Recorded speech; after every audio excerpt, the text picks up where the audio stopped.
오늘은 저희가 그 독서 미팅이 참 필요하다는 걸 요즘 느끼고 자기 개발도 중요하지만 우리 건강기능식품 유통하는 사람으로서 내 건강을 내가 지키려면 나의 몸에 대해서 조금 알아야 되고 음, 어떻게 우리 몸이 구성이 되어 있고 이런 거가 좀 필요하다고 느끼고 제가 이 필독서라고 하지만 저도 반성을 해야 됐죠. 죽은 의사는 거짓말을 음, 하지 않는다. 좀 미네랄은 내 몸은 살린다. 이런 책은 읽었지만 요거 조금 안 읽었었는데 요번에 읽으면서 현장 미팅에서 이거를 가지고 다니면서 보여드리면서 하면 너무 음, 좋겠다. 그리고 사람들은 호일러 법칙도 있지만 내가 음, 건강을 아무리 전달하려고 해도 내가 전문성이 있어 보이지 않기 때문에 네 말을 믿지 않는다 이럴 수 있거든요. 저는 이제 좀 팩트를 좋아하는 음, 사람으로서 증거 자료 있고 되게 좋아하는 사람이라 음, 음, 어찌됐건 증거 자료를 보여드리고 리크루팅 하는 게 저는 좋다고 조금 그분들한테도 그래서 요거 읽으면서 적시적소에 사용하시면 좋을 것 같다는 생각에 제가 이제 죽은 의사는 거짓말을 하지 않는다 요거를 조금 같이 읽어보면서 해보려고 합니다. 우선 1991년 노벨의학상 노미네이트를 받으신 분이죠. 그래서 닥터 웰렉의 건강장수로의 초대고요. 음, 오늘 읽을 그 학력과 경력에 보면 이분이 처음에는 그 농부의 아들로 출생을 해서 음, 이분이 수의사예요. 그래서 오잉? 수의사 처음에 저 음, 음, 이랬는데 나중에 이제 이런 게 궁금해하면서 의학을 배우셨고 그래서 나중에 노벨 의학상을 받으신 분입니다. 음. 일단 서문을 읽어보면 미네랄 닥터로 전 세계적으로 알려져 있는 닥터 엘렉의 영양소가 인체에 미치는 영향에 관한 그의 혁신적인 연구를 발표하여 1991년 의학 부분 노벨상 수상 후보로 지명이 되었습니다. 그래서 수상을 음, 받으셨고요.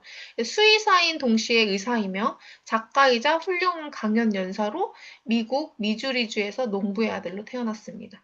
미주리 주립대학에서 농업과학부 학사 학위와 수의사 학위를 받았고 1982년 제가 태어난 해네요. 그래서 수학한 후에 의사가 되었고요. 그래서 혁신적인 연구는 음, 수의학을 전공한 배경에서 비롯이 되었다고 합니다. 근데 제가 읽어보니 그게 의학과 그 동물들도 어찌됐건 영양소가 똑같이 필요한 거니까 그거랑 접목이 되면서 본인의 경험담이 수의학을 하면서 많이 되셨던 것 같아요. 그래서 고기와 유제품을 생산해내는 동물들은 건강보험이 없기 때문에 영양소를 계산하여 사료에 첨가해 먹임으로써 질병을 예방하고 치료해야 했기 때문입니다. 여기서 보면 저희 집에도 강아지를 키우지만 강아지 사료에는 있지만 사람이 먹지 않고 있는 현대 영양소 중에 미네랄이에요.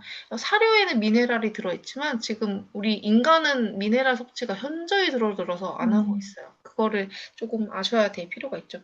수의 병리학으로서 그는 자연생물학 국립건강연구학회 워싱턴 대학, 미주리주 음, 세인트 루이스 동물원, 조지아주 애틀란타의 어, 에몬 어, 에머니 대학교, 산하 영장류 연구센터, 식물원 등에서 많은 연구를 하였습니다. 42년간 영양학과 생물학에 관한 연구를 계속하는 동안 동물들이 걸리는 수많은 질병을 치료하고 퇴치시켰을 뿐만 아니라 처음으로 포낭성 섬유증이 유전병이 아니라 영양소의 부족 때문에 발생할 수 있다는 사실을 밝히면서 단순한 미네랄의 결핍만으로도 인간과 동물이 질병에 걸릴 수 있다는 것을 증명해냈습니다.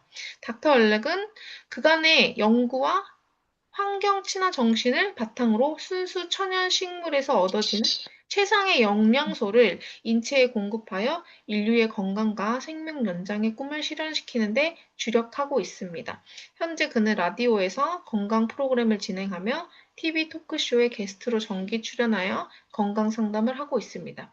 1년에 300일간의 강연 스케줄이 잡혀 있고 죽은 의사는 거짓말을 하지 않는다라는 그의 건강 강연을 오디오 테이프가 현재까지 4,700만 개 이상 팔린 것만 보더라도 그의 강연이 얼마나 큰 호응을 얻고 있는지 알 수 있습니다.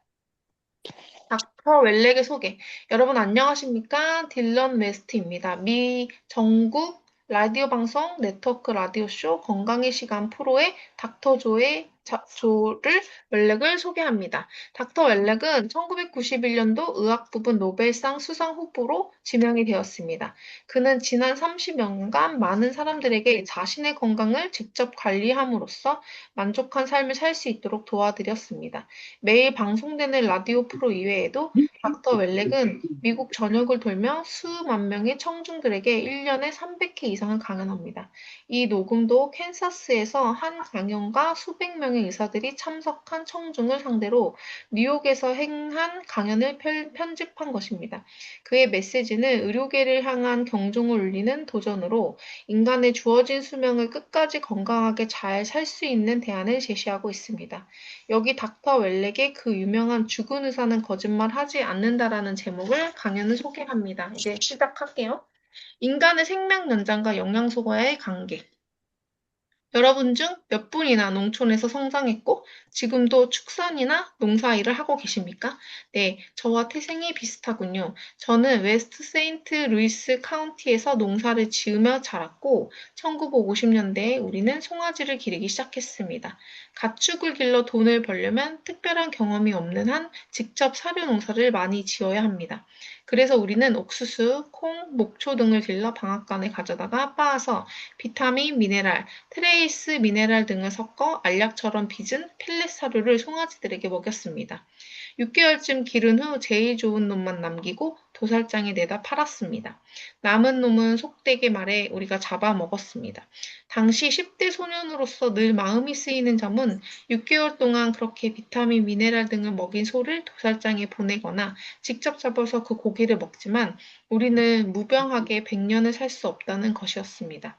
우리 가족은 비타민이나 미네랄을 먹지 않았습니다.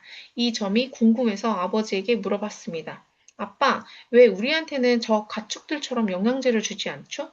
아버지는 미주리주 시골 말투로 시끄러워 이 녀석아. 농장에서 갓 나온 신선한 것을 먹는 것만으로도 고맙게 알아라. 저는 혹시 밥 한 끼라도 굶길까봐 아무 소리도 못하고 말았습니다. 그 후 학교를 다니게 되었고 미주리주 대학교 농과대학에 들어갔습니다.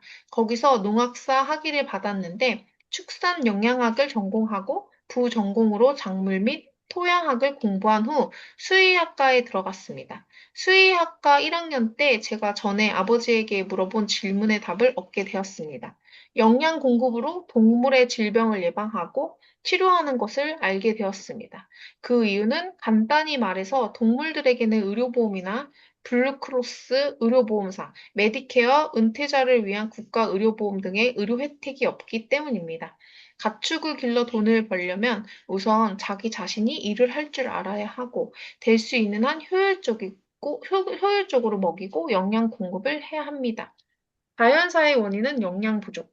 스위대를 졸업한 후 2년간 아프리카에 가 있었는데 거기서 어린 시절의 꿈을 이룰 수가 있었습니다. 여러분이 기억하시는 뮤추얼 오브 오마하 동물의 왕국 TV 프로그램 말론 퍼킨스 씨를 도우며 2년간 일을 할 수 있었습니다. 참 훌륭한 분이었죠. 2년 동안 코뿔소, 코끼리 등과 지내다 보니 사람들이 물으면 특대 동물 수의사라고 대답하게 되었습니다.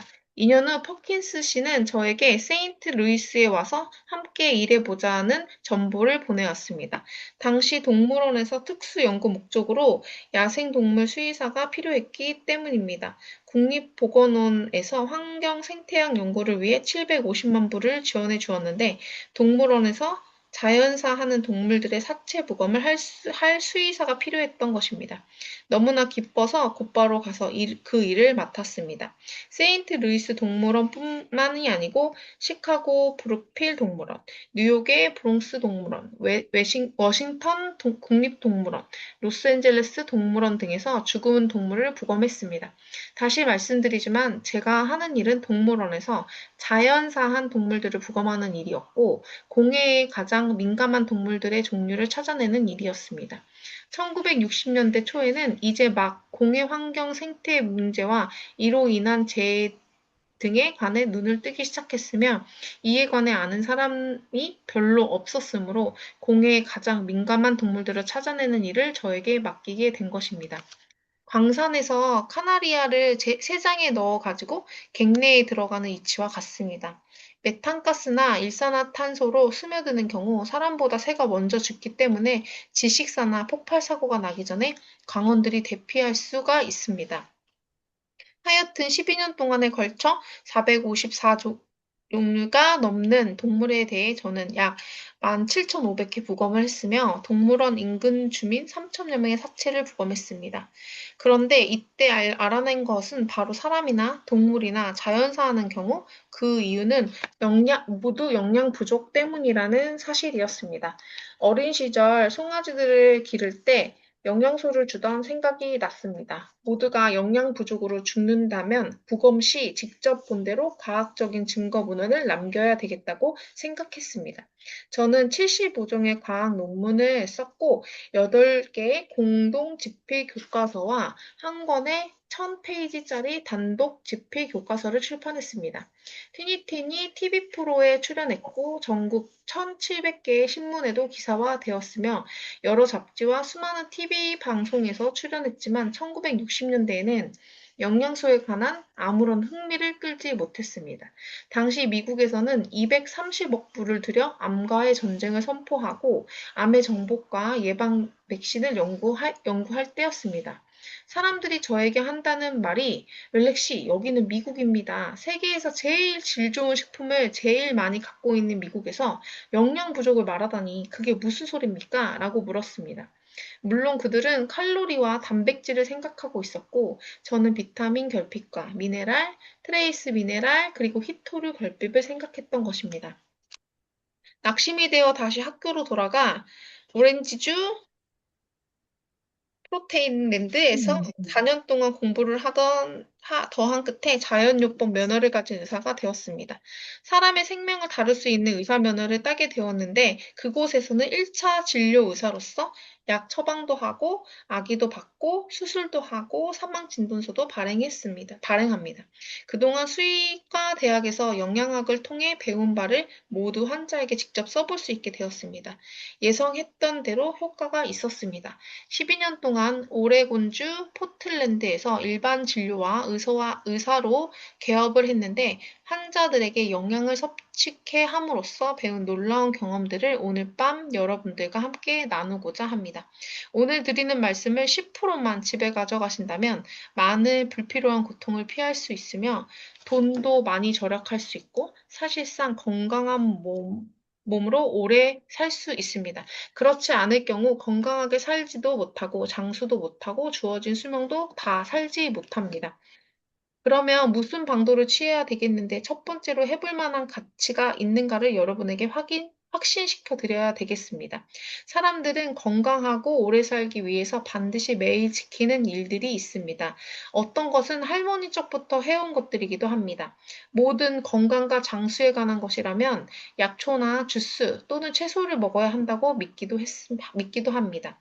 그래서 건강과 장수를 위해 해볼 만한 가치가 있다고 하는 제일 중요한 세 가지 일들에 관해 과연 어떤 증거가 있는가 한번 검토해 보겠습니다. 영미 사장 읽어주실래요?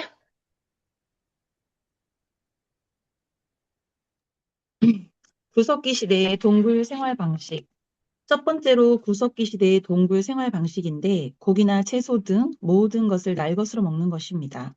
그럼 여기서 이런 생활 방식이 건강 장수하는 것에 도움이 된다는 증거가 있는가 한번 알아보겠습니다.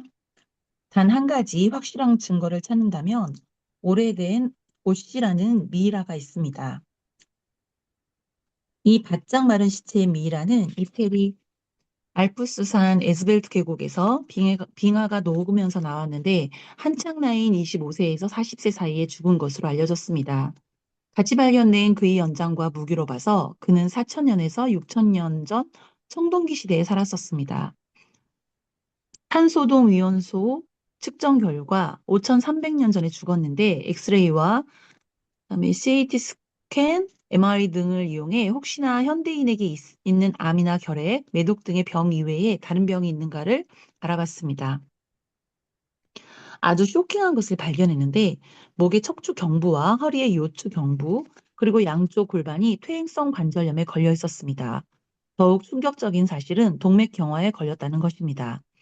그의 활동적이고 간소한 스파르타식 생활 방식에도 불구하고 소동맥 경화증, 관상동맥 경화증에 걸려 있었습니다. 대동맥, 폐동맥, 양쪽 장골 동맥 등이 경화되었는데 그는 아침에 달걀 3개씩도 안 먹었고 맥도날드의 빅맥도 안 먹었고 아유와 샨, 옥수수로 기른 쇠고기도 안 먹었지만 이런 식품을 먹으면 걸린다고 믿어지는 병에 걸려 있었습니다. 그러므로 아무리 구석기 시대의 생활 방식으로 산다 해도 우병장수에 도움이 된다는 증거는 없습니다. 두 번째, 요가. 다음으로 히피들이 미국으로 들여온 육체, 마음, 정신을 참선으로 다스린다는 요가라는 것이 있습니다. 1960년대와 70년대에 들어왔는데 한때 사라지는 듯 하다가 디펙 초프라가 그의 베스트셀러 책 4권을 출판한 뒤 되살아났습니다. 그러나 이건 역시 장수에 도움이 된다는 아무런 증거가 없습니다. 여기 한 예를 들겠습니다. 서방국에서 제일 가는 요가와 참선의 대가인 55세 된 리타 가라가 있었습니다. 그는 세속적인 것을 떠나 참선으로 크게 도통을 했다고 믿었는데 셀레늄 결핍 때문에 심근증에 의한 심장마비로 55세에 죽었습니다. 결국 요가와 참선은 장수하는 것에 아무런 도움을 주지 못한다는 것이 증명되었습니다. 세 번째, 지중해식 음식. 의료 전문가들이 지난 2년 동안 관심을 보인 것은 지중해식 음식입니다. 육류를 먹지 말고 닭고기와 물고기를 먹고 곡물은 빵이나 이태리식 파스타를 해 먹고 채소와 과일을 많이 먹고 포도주는 마셔도 괜찮다고 했습니다. 그러나 그 역시 무병장수에 도움이 된다는 증거는 아무것도 없습니다. 왜냐하면 그런 음식을 먹는 그리스나 이태리 사람들도 우리처럼 평균 75.5세를 삽니다. 세계적인 장수의 기록들. 그러면 현실적으로 우리 인간은 몇 살까지 살 수 있을까요? 노인과 전문의들의 문헌들을 한번 자세히 살펴보겠습니다. 1995년 8월에 113세가 된 크리스틴 모튼슨이 있었습니다. 113세의 나이로는 퍽 활동적이어서 80대로밖에 보이지 않는 그는 캘리포니아주 산 라파엘 사람으로 아직도 일주일에 한 번 골프를 칩니다. 이보다 한 달 전인 1995년 7월 남아프리카의 도리아라는 사람은 114세가 되었는데 무병장수 비결이 무엇이냐고 기자들이 묻자 HMO 보험 때문이라거나 매년 한 번도 거르지 않고 건강검진을 받아왔다고 대답하지 않고 자기는 매일 메뚜기를 먹어왔고 호박씨와 거북이 고기를 먹었으며 채식주의자는 아니지만 나물과 말린 과일을 먹었고 매일 아침 커피 한 잔씩을 마셨다고 했습니다. 적어도 세계 5곳에 사는 사람들이 120년에서 140년을 삽니다. 죄송해요. 중국 서부의 티베트에서부터 시작해 보겠습니다. 이곳 사람들은 1934년 제임스 힐튼 때문에 유명해졌는데 그가 쓴 잃어버린 지평선이라는 책이 있습니다. 당시 플리처상을 받은 이 책은 많은 분들이 읽어보셨을 것입니다.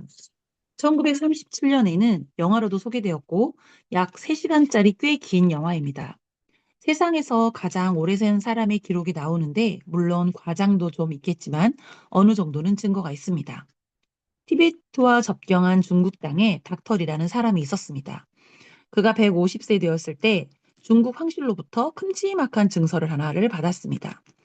그가 1677년에 출생해서 150년 후에 중국 정부로부터 150세가 되었다는 증서를 받았고 200세가 되었을 때 또 증서를 하나 받았고 그 50년 뒤에 정부로부터 증서를 받았는데 256세에 사망한 것으로 되어 있습니다.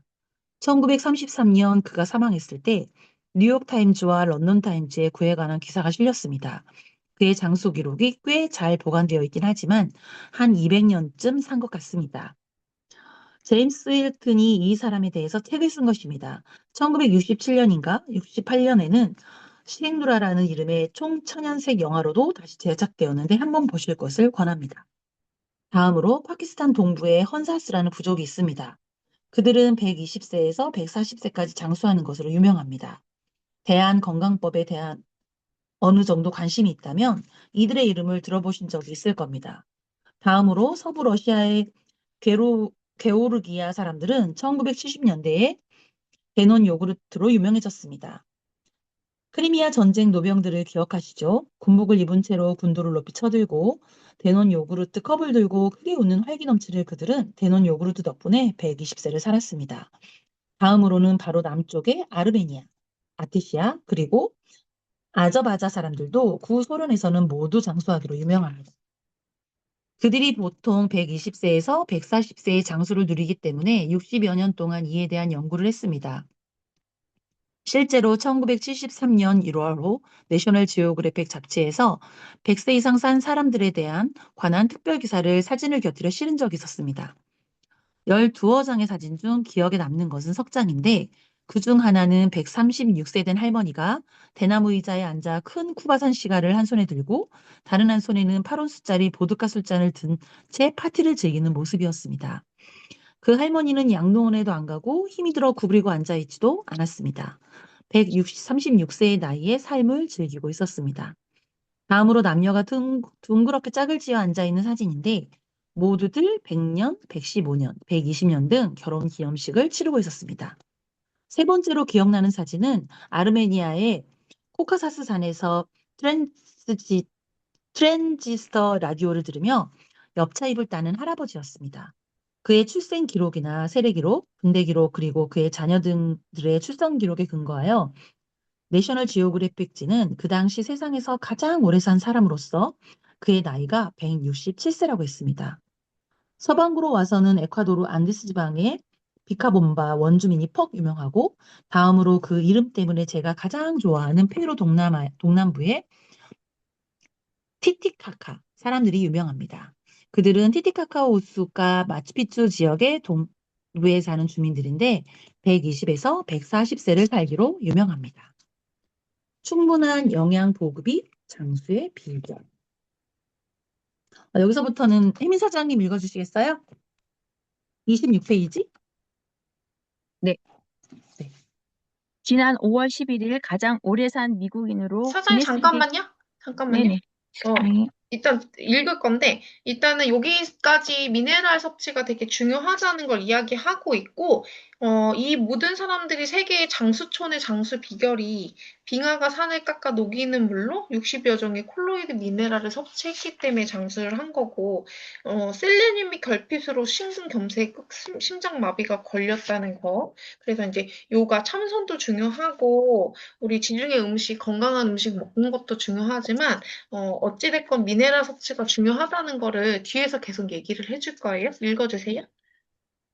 지난 5월 11일 가장 오래 산 미국인으로 기네스북에 기록된 마가렛 스킵스라는 할머니가 있습니다. 이분은 버지니아주 레드포드 사람으로 115세에 죽었는데 사망 원인은 영양 부족이었습니다. 그녀의 사망 기사를 보면 알 수 있듯이 그는 낙상으로 인한 합병증으로 죽었습니다. 왜 죽었냐고요? 맞습니다. 골다공증이었습니다. 칼슘 결핍 때문에 죽었습니다. 그는 심장병, 암 또는 당뇨병 등 아무런 지병이 없었는데 낙상한 지 3주 만에 칼슘 부족으로 죽었습니다. 65세 이상의 미국 사람이 골반이나 다리 또는 척추 골절상을 입으면 75%가 90일 이내에 죽습니다. 폐렴이나 뇌졸중, 폐, 색전 등등의 합병증으로 죽습니다. 그의 딸이 말하기를 그는 죽을 때까지 단 음식을 달라고 했다는데 이것은 나중에 좀 더 얘기하려고 하는 하이카라는 병입니다. 보통 초콜릿이나 설탕을 심히 먹고 싶어 하는 것은 후에 설명하겠지만 크로뮴과 바나뮴 결핍 때문입니다.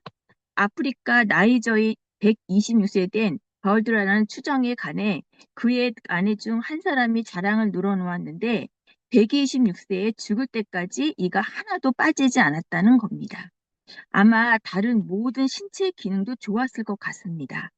다음으로 1993년 7월에 133세로 죽은 시리아 사람으로 기네스북에 올랐는데 단지 133세까지 살았다거나 80세에 네 번째 결혼을 했다거나 한 것이 이유가 아니고 80세 이후에 9명의 자녀들을 두었다는 것입니다.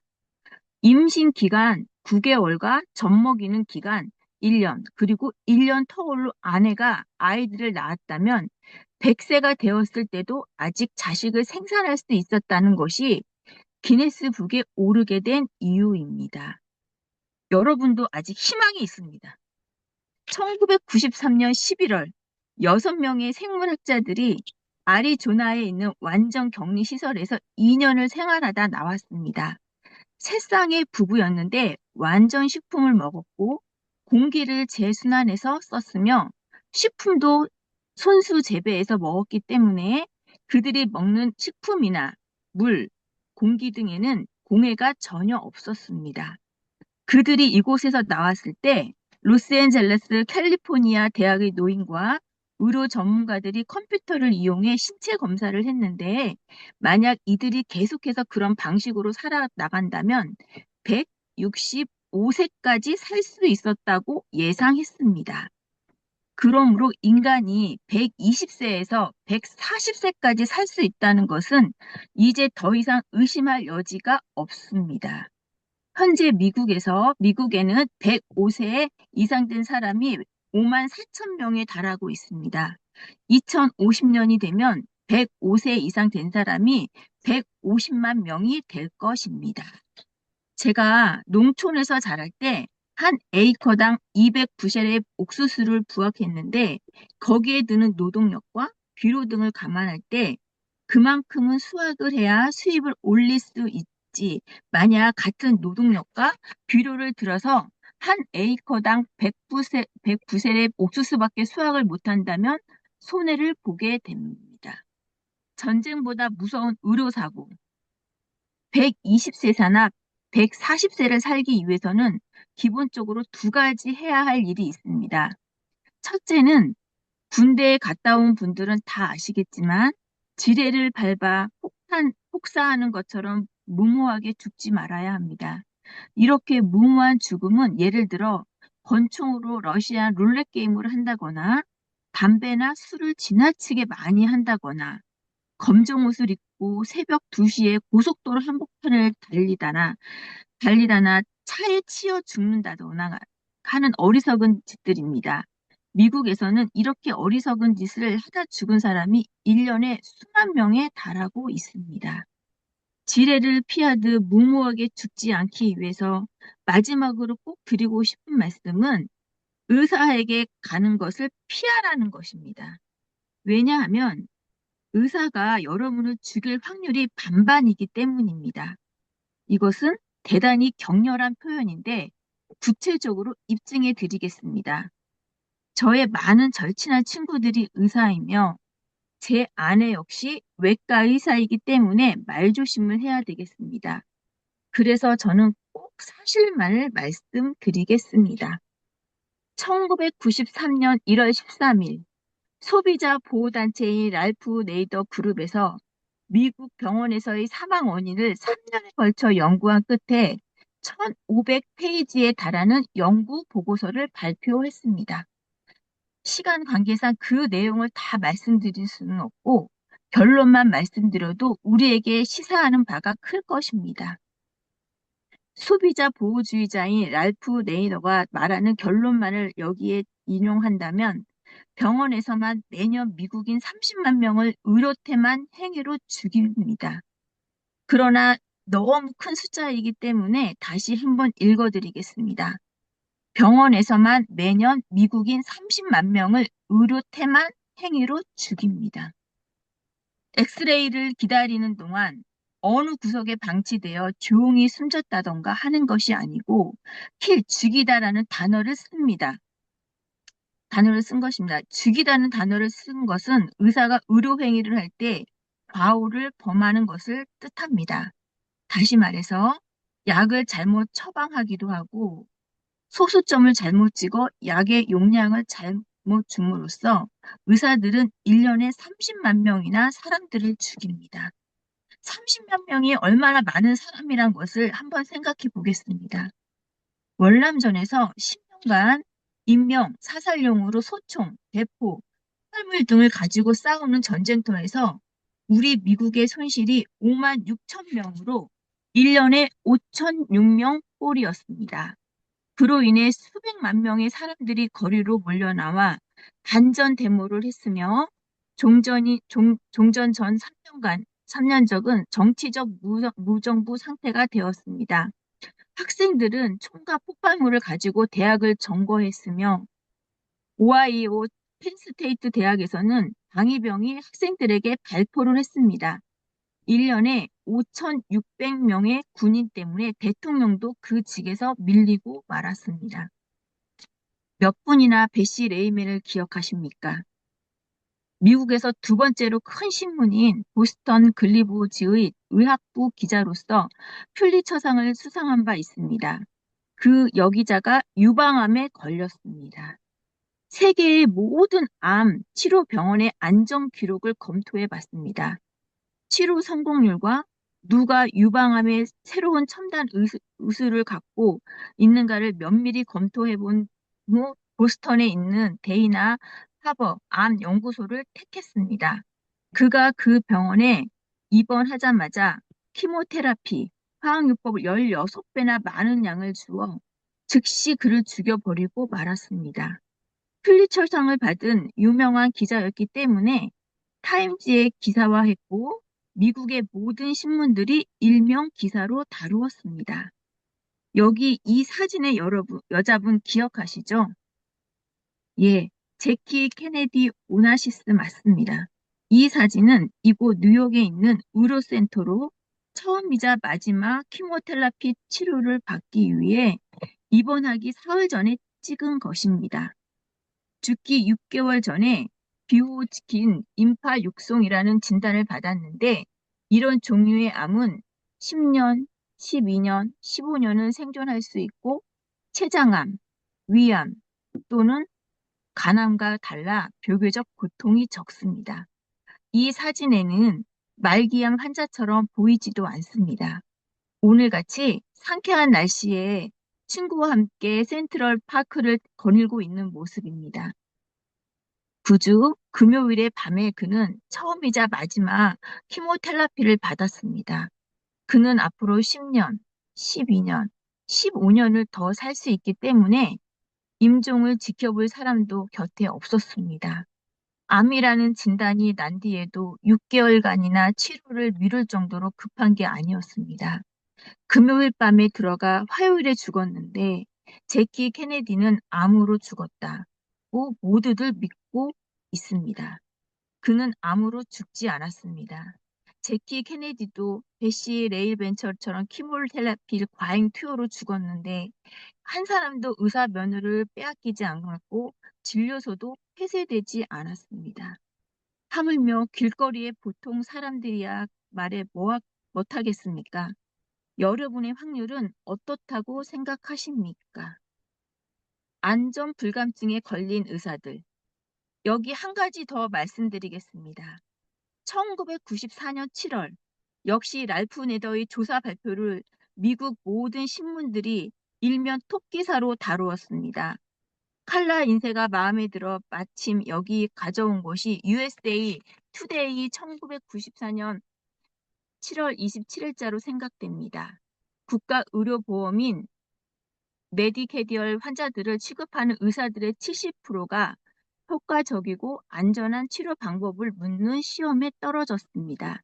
70%가 시험에 낙방을 한 것입니다. 만약 아메리칸 에어라인의 파일럿들의 70%가 비행기 운행 시험에 떨어졌다면 혹은 아메리칸 에어라인에서 1년간 30만 명의 승객을 죽였다면 도대체 어떻게 되겠습니까? 맞습니다. 1초도 안 걸려서 폐쇄시켜 버릴 것입니다. 하버드 의대에서는 1972년 아주 중대한 조사를 해서 그 결과를 미국 의사회지를 포함한 세계의 모든 의료 전문지를 통해 발표했는데 의사들의 환각제 불법 사용에 관한 것이었습니다. 이 약들은 암거래, 마약과 처방, 마약, 코카인, 마리화나, 스피드, 벤제일페놀, 바비츄렐레이트, 아편, 유도제 등을 말합니다. 조사 내용은 통 놀라웠습니다. 미국의 면허 의사 중 52%가 매주 마약을 한다는 내용이었습니다. 한편 우리를 더욱 두렵게 하는 것은 78%의 의대생들이 매주 불법적으로 마약을 한다는 것이었습니다. 졸업을 하면 마약을 끊을 것 같습니까? 아닙니다. 그때는 돈을 버니 더 비싼 마약을 합니다. 여기 예를 들어보겠습니다. 수천 개의 사례가 있지만 그중 몇 개를 골라보겠습니다. 닥터 마이클 폴로라는 35세기인 캘리포니아 샌 호세 소재 스탠포드 의대의 마취과 의사에 관한 얘기입니다. 그 의사는 간 이식의 준비를 위해 수술실에 오기로 되어 있었는데 찾을 수가 없었습니다. 모두들 수술 가운을 입고 이식할 간도 들어왔는데 그러나 이식받을 환자를 마취할 의사가 보이지 않았습니다. 집으로 전화를 해보니 부인 말로는 2시간 전에 나갔다고 합니다. 비퍼로 삐삐를 쳐봤으나 찾을 수가 없었습니다. 수위 한 사람이 찾으려고 복도로 달려가는데 화장실에서 삐삐 소리가 납니다. 잠긴 화장실 문을 부수고 들어가 보니 그 안에 그 찾던 의사가 신발을 벗은 채 죽어 있었습니다. 알고 보니 발에다 다량의 페타닐 주사를 놓았던 것입니다. 실제로 자기 발에다 주사를 놓았습니다. 그 의사가 약물과 용으로 죽은 것보다 더 끔찍한 사실은 그렇게 마약에 취한 상태에서 간이식을 받을 환자에게 마취를 하려 했다는 점입니다. 미시간주 그랜드 레피츠 외과 의사의 취한 눈동자는 어땠을 것 같습니까? 암에 걸린 유방을 놔둔 채 성안 쪽 유방을 떼어내 버렸습니다. 윌리 킹은 당뇨병으로 썩어가는 오른쪽 다리를 전달하러 들어갔는데 의사는 재빨리 정상적인 왼쪽 다리를 잘라버리고 말았습니다. 노스캐롤라이나 월밍턴의 신경외과 의사 얘기를 하나 하겠습니다.